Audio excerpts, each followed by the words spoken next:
You walk into a store where everything feels wrong. The prices are too low. The products look outdated, but the clerk insists everything is fresh. You leave confused, only to discover that place was demolished years ago.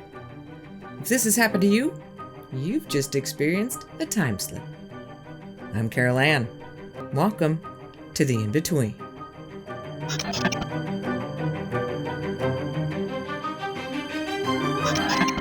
In August 2007, Maria is on a somber road trip with her two brothers, who she refers to as T and R, her sister and her sister-in-law. They'd all gone to Florida for the funeral of Maria's favorite uncle. The group had traveled from Georgia to Florida on Friday, August 10th, attended the wake on Saturday, and bury him on Sunday, August 12th. After a great afternoon of spending time with family and sharing memories and a lot of healing laughter, they realize now they're running late. So the group piles back into Maria's 2004 Buick Rendezvous to start the 5-hour drive back home. They all have to work the next day, so any unnecessary breaks are tossed to the wind and they just drive. Gas and a bursting bladder are the only two acceptable reasons to stop. It's a good drive. They don't get together too often anymore, so the forced rebonding time is good for them. Just after they cross the Florida-Georgia line, Maria gets an intense need to pee, like right now. When you get a chance to pull over, I gotta pee. She takes the very next exit, stops at a stop sign, looks in both directions for any place she can stop to use the bathroom. Nothing in sight but a 2-lane road lined with trees in either direction. So Maria makes an executive decision and turns right, thinking that they can't be too far from something, right? Bouncing in her seat, she drives for 15-20 minutes until she sees lights ahead. Oh, thank God. She drives up and turns left into the parking lot of a small red brick gas station, a grungy hole-in-the-wall spot typical of rural Georgia. She parks at the outdated pumps, jumps out, and runs inside without even looking around for anything except the restroom sign. She sees it, bolts inside, and does her business. When she's done, she comes out and her sister quickly goes in to take her place. Maria looks around and sees everyone else standing there, kind of clustered by the bathroom door, their faces the very definition of uncomfortable. Her brother T quietly gestures for her to look behind the counter. She does, and will never forget what she sees. An elderly man, thinning gray hair, skinny, with sunken cheeks, a scraggly beard, and dark, deeply set, emotionless eyes. He's wearing a stained white t-shirt with visible pit marks and grimy overalls. He's just standing there, hands at his sides, staring straight ahead. No facial expressions, no movement, no acknowledgement. A sense of dread starts to grow in the pit of Maria's stomach, a feeling like something is profoundly wrong. Okay, so she thinks, well, let's just grab a couple of snacks and drinks and get the hell out of here. Store only has 3 aisles, and as she starts looking for something to eat, she sees that everything on the shelves looks outdated. Candy wrappers with old, faded labels, and everything's dusty. Even the air feels dirty and stagnant with a musty, sweaty smell. Okay, she thinks, well, food's out. I guess I'll just get something to drink. And she walks over to the coolers. The 3 coolers are just as dirty and neglected looking as everything else, with dirty glass and flickering lights.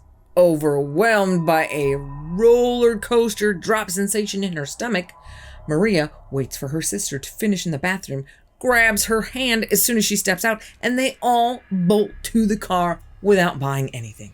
They pile in and literally peel out of the parking lot, taking a right to go back in the direction they came from towards the highway. They drive for 15-20 minutes, watching for the entrance to get back on Highway 75 when the same lights appear on the left.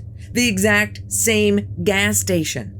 This time, the clerk is standing at the window staring directly at them. Panic erupts inside the car with everyone yelling, "Go, go, go!" Maria floors it straight ahead. There is no way she is stopping at that place again. But how could they be seeing the same gas station twice? Maria thinks, I must have missed a fork in the road or something.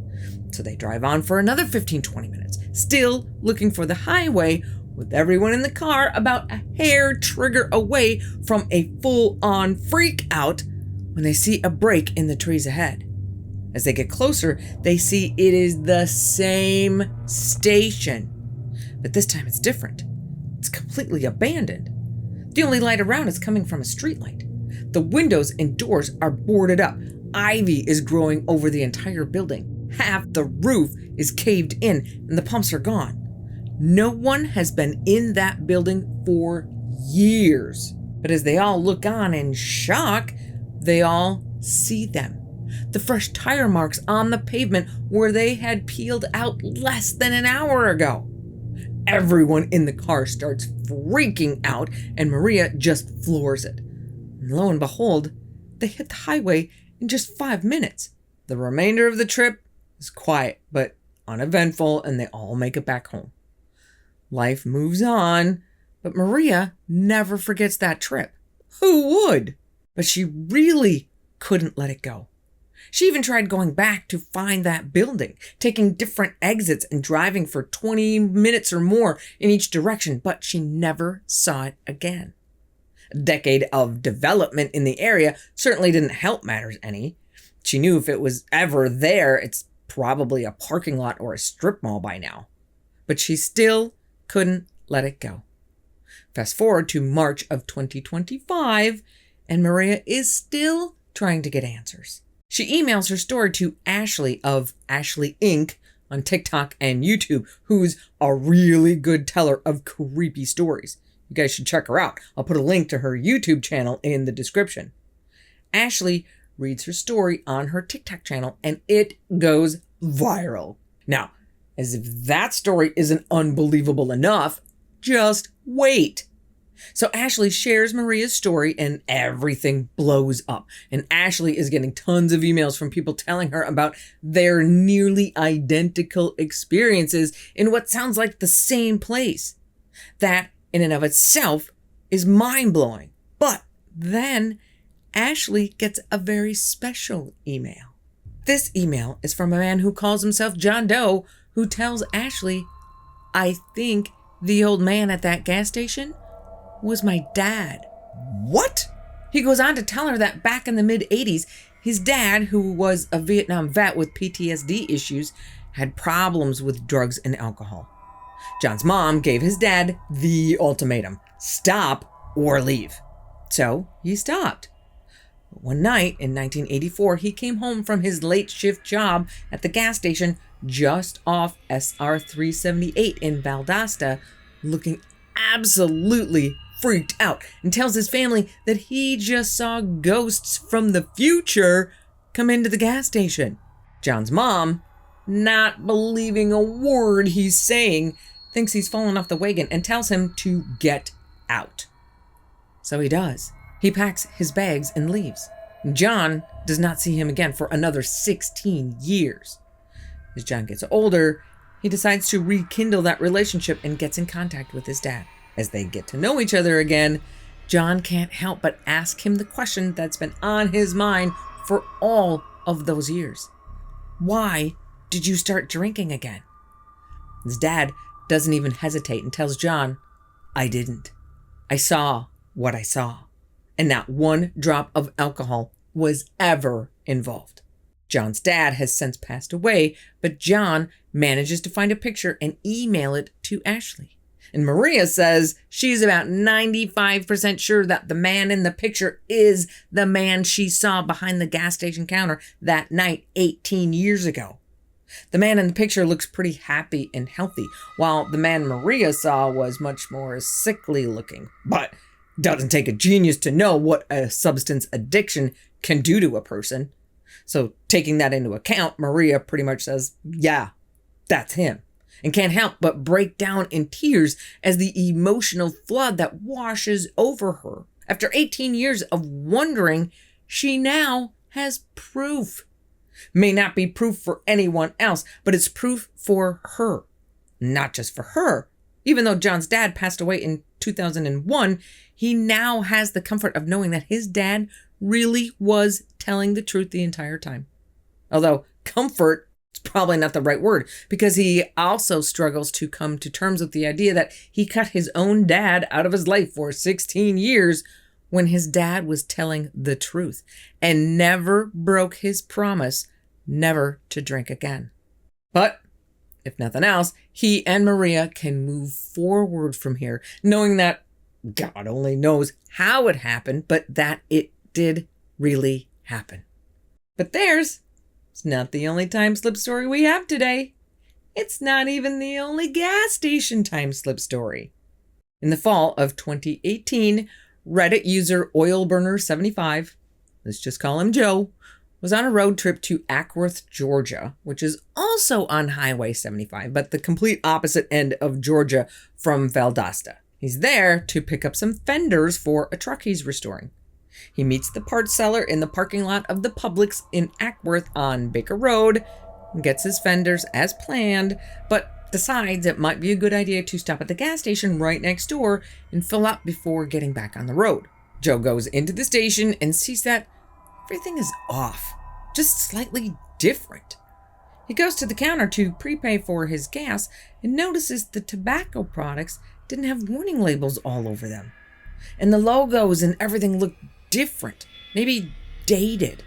Like he'd seen them before, but not for a long time. Not to mention that there was no credit card reader on the counter. And most importantly, prices are about a third of what he's used to paying. He looks around a bit and sees that the pop and the drinks in the store had expiration dates of around the year 2000. He goes to the counter and asks for a can of chew, and the woman hands him a can with an expiration date of July of 2000. So he asks her, "Why is everything in the store outdated?" The woman just looks at him and says, "It's not. That's a fresh can." Joe is so freaked out that he just leaves and heads down the road to go get gas someplace else. Takes him some time to process this whole thing before it hits him to go look it up on Google Maps. And when he does, he sees the gas station is gone, replaced at some point by a Sonic. Fortunately for Joe, he just went back in time a few years and was able to just step right back into his own timeline. No harm, no foul. But not all time slip travelers come out unscathed. In May of 1972, 4 students, Jana North at the wheel of her father's 1971 Chevrolet Nova, Carol Abbott in the passenger seat, and Lisa Rocheford and Bethany Gordon sitting in the back seat, are rushing to get back to their campus dorm at Southern Utah University in Cedar City after spending the evening at a rodeo. They're kind of in a hurry because their house mother, Mrs. Mortensen, locks the doors at 11 p.m. and none of them relishes the thought of being forced to sleep in the car. It's after 10 p.m. when the girls cross the Utah-Nevada state line 9 miles west of Modena on Utah Highway 56, a desolate stretch of sand and sagebrush with red sandstone bluffs on the northern horizon. Once they get into Modena, Jana notices another road branching off the main highway, heading off into canyon country further north. Taking this off-road is pretty tempting. Just seems like a more direct route back to Cedar City. However, it's also going straight toward Gadianton Canyon, a place steeped in local Mormon legends of bad, evil spirits, strange disappearances, and other weird phenomena. Despite the stories of the canyon, the girls all decide to take the shortcut. They chat happily about the day's events as the car winds its way deeper into the foreboding canyon. As they drive, the dark rock walls inch even closer to the crumbling edge of the thin ribbon of asphalt. Jana, who's been chatting with her friends, suddenly notices that the car's headlights shine more brightly on the pavement. Looking closer, she sees that the center line is gone, and instead of black asphalt, they're driving on white cement. Carol points ahead, giving Jana a heads up to something it would be impossible for her not to see. The road suddenly ends in a towering rock wall. They're boxed in by the canyon and have no choice but to turn around and go back the way they came. Dang it! There's no way they're making it back in time now. But whatever. It's done is done. And despite wondering how somebody could build a road and not include a dead-end warning sign, Jana turns the car around and starts heading back out of the canyon, telling the others not to worry. They'll make better time when they get back to the highway. As she's driving, Jana begins to feel uneasy. They're still rolling along, hemmed in by red canyon walls. They should have been back out in the open desert by this time. The canyon gradually gives way to open country, but something's not right. Instead of the moonless desert they saw on the way in, they now see grain fields on the right and a line of ponderosa pine on the left. In the distance, the water of a large lake shimmers, silvery under the bright, full moon. At that moment, they feel like they've driven into a different world. The events that follow prove them right. Carol looks around in awe. This isn't Modena. Jana's going back through her memory trying to figure out how they could have gotten off track. But they must have gotten turned around because they sure didn't see any of this going in. Now the girls are on edge. They have no idea where they are, and wherever it is, it doesn't look like either Utah or Nevada. But they keep driving, just hoping they'll be able to find someone to point them in the right direction back to the highway. And sure enough, as they keep driving, they see a light ahead of them coming from a large building, some kind of roadhouse or restaurant. The place sits in the middle of a large parking lot, and a blazing neon sign on the roof spells out a message. At least that's what they assume. They don't really know for sure because they can't read it. What should be letters are brightly lit squiggles and curlicues, strangely twisted lines making the writing look like a completely foreign language. As they start to pull into the parking lot, some very tall men come out of the building. The men see the car coming in and just stop, staring at the girls. They wave their arms, shout, and point at the girls and the Chevy. Bethany giggles and says, "I wonder if they're cute." Lisa pulls out her lipstick for a touch-up and says, "Let's find out. We can ask them for directions." She rolls down the rear passenger window, and sticking her head out the window, Lisa starts to greet them, but lets out a terrified scream. Frantically rolling up the window, she tells Jana to punch it. Jana still has her eyes on the road, but Bethany and Carol turn to see what Lisa is seeing and also scream at Jana to get them out of there. And Jana's like, "What the hell is going on?" And the girls tell her they're not human. Jana stomps on the gas pedal and sprays sand as the car speeds away from the building and back onto the road. As they race down the road, passing the strange lake, having no clue where they're going, intense lights light up their car from behind. They're being chased. Bethany shouts in panic, pleading with Jana to go faster. Jana glances in her rearview mirror, and what she sees turns her blood to ice. They are being chased, but not by any vehicle that's ever been built in Detroit. 4 weird-looking automobiles are right on their tail. They're egg-shaped with 3 wheels, 2 large wheels in the front and a smaller wheel in the back. A single bright white headlight shines from the front of each car. They make a strange whirring or buzzing sound, like an angry hornet's nest, as they close in on the speeding Nova. The Nova's engine roars as its speed creeps toward 80 miles an hour. The girls yell at Jana, "Go faster! They're gaining on us!" Ahead, the road leads into another red rock canyon, but Jana doesn't hesitate and heads right into it with narrow canyon walls on either side. The Chevy's tires kick up a billowing rooster tail of dust, and whether it's because of the dust cloud or through sheer attrition, they can't see anyone behind them anymore. It only takes a few minutes before they are through the canyon and flying out the other side. But all at once, the road vanishes. The headlights show nothing but sagebrush and ocotillo. The Chevy is not made for off-road adventures and starts bouncing around. Jenna hits the brakes, but too late. The Nova skids out of control and starts fishtailing, but Jana manages to regain control, bringing it to a stop in the sagebrush just a short distance from where the road ended. Then, the engine dies. Shaking uncontrollably, the girls emerge from the car. Everybody's pretty freaked out, but at least nobody's hurt. The car, however, is undrivable. 3 of its tires are flat, with numerous dents and scratches on the front bumper and a missing hubcap.